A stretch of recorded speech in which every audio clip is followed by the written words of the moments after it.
Dear students, இங்கே கொடுத்துருக்கக்கூடிய இந்த என்என்எம்எஸ் சம்மில் குறிகள் பாருங்கள். எந்த குறிகள் ஆப்ஷன் 4 கொடுத்துருக்காங்க. இந்த ஆப்ஷனில் எந்த குறிகளை மேலே இருக்கக்கூடிய சமன்பாட்டுக்கு பொருத்தினோம்னா சரியான ஆன்சர் கிடைக்கும் அப்படிங்கிறத நம்ம செக் பண்ணணும். ஃபஸ்ட் ஆப்ஷன் வந்து 39. இப்போ இந்த ஆப்ஷன் எடுத்துக்கலாம்.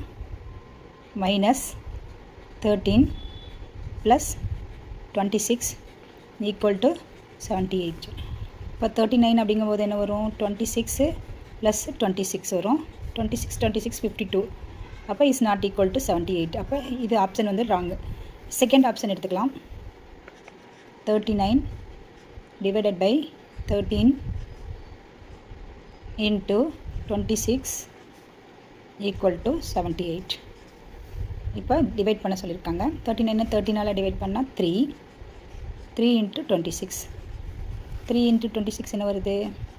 78. அப்போ 78க்கு ஈக்குவலாக இருக்கறனால இந்த ஆப்ஷன் தான் இதுக்கு சரியான ஆப்ஷன்.